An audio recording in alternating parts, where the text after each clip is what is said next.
সবাইকে, welcome to ICT programming. আমি second Faim আছি আপনাদের সঙ্গে। আজকে আমাদের লেকচার 7। তো সিএসএস টিউটোরিয়াল লেকচার 7 আজকে আমরা ফ্লোট এবং ক্লিয়ার প্রপার্টি সম্পর্কে আমরা জানবো। এবং এখানে ফ্লোট প্রপার্টি কি করে এবং এটা সিনট্যাক্স, এটা কি কি ভ্যালু রিসিভ করতে পারে এবং এটার যে এক্সাম্পল দেওয়া আছে। আর নিচে ক্লিয়ার প্রপার্টি সেম জিনিস, এটা যে ক্লিয়ার প্রপার্টি কি করতে পারে, এটা সিনট্যাক্স, এটা ভ্যালু, আর হচ্ছে এটা যে এক্সাম্পল এখানে দেওয়া আছে। আপনারা চাইলে দেখে নিতে পারেন। এবং নিচে আরেকটু নিচে গেলে আমরা দেখতে পারবো শিটে, এই শিট ডিসক্রিপশন বক্সে গিটহাব লিংক পেয়ে যাবেন, সেখান থেকে ডাউনলোড করে নিতে পারেন। তো এখানে ফ্লোট এবং ক্লিয়ার কিভাবে একসাথে ব্যবহার করে সেটাও এখানে এক্সাম্পল সহকারে দেওয়া আছে। তো আমরা এগুলো সব কোড করে দেখবো। তো আমরা যদি ভিএস কোডে যাই, ভিএস কোডে গেলে আমাদের এখানে একটা ফোল্ডার বানিয়ে নিতে হবে, যেমন L7। ফোল্ডার বানানোর পর আমাদের একটা ফাইল বানাতে হবে, l7.html একটা ফাইল। এরপর আমরা একটা সিএসএস ফাইল বানিয়ে নিই, l7.css। আর এখানে আমাদের HTML এ গিয়ে আমি যদি বয়লার প্লেটটা নেই, আর এখানে গিয়ে যদি ফ্লোট এন্ড ক্লিয়ার লিখে এবার আমি যদি এখানে একটা ডিভ দিই, একটা ডিভ ডট ডিভ একটা ক্লাস দিই কন্টেইনার। এবার এই ডিভের ভিতরে আমি আরো দুটা ডিভ দিই, তিনটা দিই, ডিভ স্টার, তিনটা ডিভ। এবার এখানে যদি আমি দেই প্যারাগ্রাফ, এগুলো হচ্ছে কিবোর্ড শর্টকাট আর কি, এমিট বলা যেতে পারে। তো শর্টকাট ভাবে লেখা যায়, আপনারা ম্যানুয়ালি লিখতে পারেন, বিগিনার স্টেজে এই সকল প্রয়োজন নেই। তো এখন আমাদের একটা প্যারাগ্রাফ নিলাম, প্যারাগ্রাফ লরেম 30 মিনিমাম একটা প্যারাগ্রাফ। এরপর আমি একটা প্যারাগ্রাফ নেই, না এরপর প্যারাগ্রাফ এখানে একটা h1 নেই, h1 ওকে, এখানে একটা h1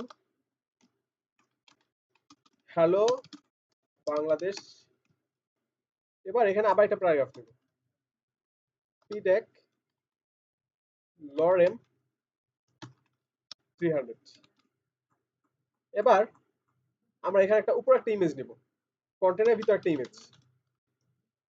ইমেজের জন্য আমি যদি গুগলে যাই, গিয়ে যদি আমি নেচার ইমেজ লিখে সার্চ দিই, জাস্ট এটা র্যান্ডম একটা ইমেজ নেব,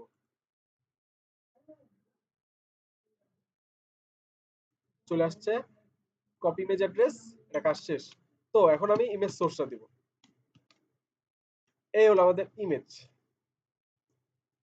এবার এবার আমার কাজ কি, এখানে আমি যদি একটু দেখি যে আমি কি কি করছি।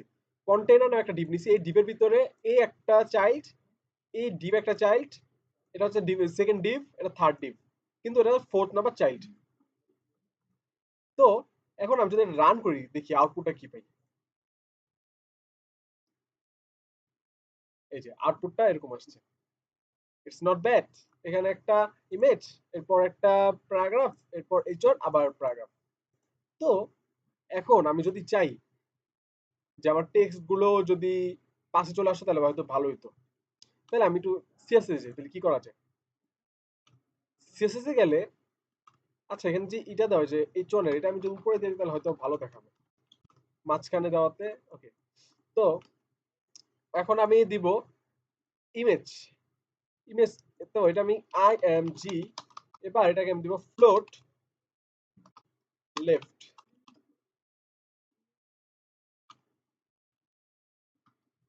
div img float left।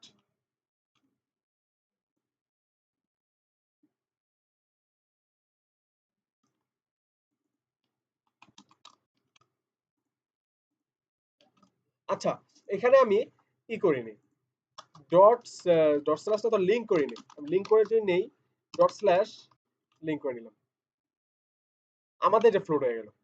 তো আমাদের ফ্লোট এলিমেন্টটা কি করে, আমি যখন ফ্লোট দিলাম তখন হইলো না, কারণ লিংক করা ছিল না। তো আমি যখন ফ্লোট রাইট দিলাম, তখন আমাদের ইমেজটা রাইট সাইডে ফ্লোট হতে থাকলো, মানে রাইট সাইডে চলে আসছে। এখন এখানে দেখা যাচ্ছে যে আমাদের টেক্সট গুলো বাম পাশে চলে আসছে, আর আমাদের ইমেজটা রাইট সাইডে চলে আসছে। আর আমাদের যে টেক্সটটা ছিল, যেমন প্যারাগ্রাফ, এই প্যারাগ্রাফের এক লাইন এই জায়গায়, এরপর লাইন এই জায়গায়, এবার আস্তে আস্তে যখন যখন নিচে এই পাশে ফাঁকা আছে, তখন এই পাশে আবার ফ্লো হতে থাকলো। তো আমাদের ফ্লোটটা এভাবেই কাজ করে। এবং এই সকল ওয়েবসাইট গুলো বা এরকম এই ফরম্যাটের ওয়েবসাইট গুলো আমরা অনেক আগে, আজ থেকে 2 বছর 3 বছর আগে বা এরও আগে বেশি ব্যবহার করতাম, কিন্তু 2-3 বছর আগের ওয়েবসাইটও কিন্তু এরকম আমরা দেখতে পেতাম। আবার উইকিপিডিয়াতে গেলেও আবার অনেক সময় এরকম ওয়েবসাইট, মানে উইকিপিডিয়াতে গেলেও আমরা এরকম জিনিস দেখতে পেতাম। এখন অবশ্য অনেক জায়গায় দেখা যায় ফ্লোটের ব্যবহার বর্তমানে খুবই কম, কারণ বর্তমানে আমরা লেটেস্ট টেকনোলজি আমরা ব্যবহার করি। তো এখন ফ্লোট আর এলিমেন্ট, আমি যে একটা কথা বলি যে ফ্লোট আর ফ্লোট এবং ক্লিয়ার যে প্রপার্টি, দুইটা বর্তমানে ব্যবহার হয়ই না। হ্যাঁ, আপনি ঠিকই শুনেছেন যে ফ্লোট এবং ক্লিয়ার প্রপার্টি বর্তমানে ব্যবহার হয় না। তাহলে এটা কি জন্য শিখতে হবে? এখন আমি যদি কোনো একটা ওয়েবসাইট অডিট করি, তখন দেখা যাবে যে আমাদের কোনো একটা জিনিস আমি বুঝতেছি না যে ফ্লোট কেন দিল, এখানে ক্লিয়ার প্রপার্টি কি করতেছে, তো তখন আমরা বুঝবো না। তো আমাদের ওয়েবসাইটটি কোনো একটা ওয়েবসাইট যদি এডিট করি বা দেখি, তখন আমাদের বুঝতে হবে যে আসলে অন্তত বেসিক জিনিসগুলো বুঝতে হবে যে আসলে কোন জিনিস কিভাবে কাজ করতেছে, কারণ ওয়েবসাইট অনেক আগের ওয়েবসাইটও হতে পারে। তো ফ্লোটটা আমাদের এভাবে ফ্লো করে, মানে কোনো একটা জিনিস লেফট বা রাইটে নিয়ে যায়। আমি যদি এখানে কোডে গিয়ে যদি লেফটে দিতাম তাহলে কি হতো, যদি ফার্স্টে দিয়েছিলাম, যেমন লেফট সাইডে ফ্লো হইলো, রাইট সাইডে আমার টেক্সট চলে আসলো। উইকিপিডিয়াতে গেলেও আবার অনেক সময় এরকম দেখবেন জিনিসগুলো। এই হচ্ছে আমাদের ফ্লোট এই কাজগুলো করে। কিন্তু বর্তমানে আমরা ফ্লেক্স বক্স, গ্রিড, এই সকল লেআউট, যে সকল লেআউটের জন্য এগুলো তৈরি ব্যবহার করা হয়, আর এগুলো লেটেস্ট টেকনোলজি, ফ্লেক্স, গ্রিড আর ফ্লোট এগুলো আগে ব্যবহার করা হতো। তো আমাদের ফ্লোটের কাজ এতটুকু। কারণ ক্লিয়ার প্রপার্টি যদি দেখি যে আমার এইচনের পাশ যেটা ফ্লোট হইলো, মানে ফ্লো হইতে থাকলো, একটা ইমেজ চলে আসলো, আমার সেকেন্ড প্যারাগ্রাফ যেটা সেটা পাশে আসলো। এখন আমি চাচ্ছি না যে আমার থার্ড প্যারাগ্রাফ সেটা আবার এভাবে হোক, আমি চাচ্ছি এটা নিচে হোক বা এটা পাশ দিয়ে কোনো ইমেজ ফ্লোট ভাবে না হোক। যেমন এখানে এই ইমেজটা কিন্তু এটার পাশ দিয়ে চলে আসছে, আমি চাচ্ছি এরকম হইতে। এটা নতুন একটা প্যারা থাকবে, এটা আশেপাশে কেউ আসতে পারবে না। তো সেই দিক দিয়ে আমি কি করতে হবে, আমি যদি এক্সাম্পল একটু যা দেখি, যেমন সেম কাজগুলো করছি, যে আমি যেটা করলাম মাত্র সেম কাজ করছে। আর ক্লিয়ারে গেলে আমরা এক্সাম্পলে দেখতে হবে ক্লিয়ার পথ।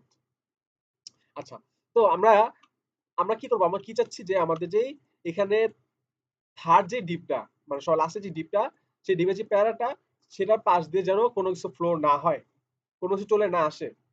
তো এটা যদি রিকোয়েস্ট করে যে ভাই এটা আমার পাশ দিয়ে কোনো কিছু ফলো করিস না, আমি আমার মতো থাকবো, আমার আশেপাশে কেউ আসতে পারবে না। তো এই জিনিসটা বোঝানোর জন্য যে প্রপার্টিটা ইউজ হয় সেটা হচ্ছে ক্লিয়ার। তো এখানে আমাদের ডিপ, এটা ফার্স্ট ডিপ, সেকেন্ড, থার্ড, আর এই তিনটা ডিপই কিন্তু আমাদের চাইল্ড, কার চাইল্ড, কন্টেনারের। তো এই কাজটা আমি ক্লাস দিয়ে করতে পারি, আইডি দিয়ে করতে পারি, বা সিলেক্টর দিয়ে করতে পারি। সিলেক্টর যেহেতু শেখানো হয়েছে, আমরা সিলেক্টর দিয়ে করি। সিলেক্টর দিয়ে করার জন্য আমাদের ফার্স্টে আমি ডট কন্টেইনার, এরপর ডিপ,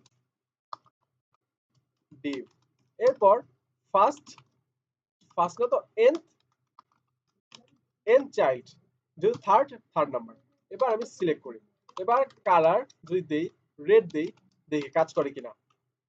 আচ্ছা, তো আমাদের এখানে ও আচ্ছা, এই এখানে আমাদের ডিপটা কোথায়, ফার্স্ট, সেকেন্ড, থার্ড। আমার এখানে দিতে হবে হচ্ছে গিয়ে ফোর্থ চাইল্ড।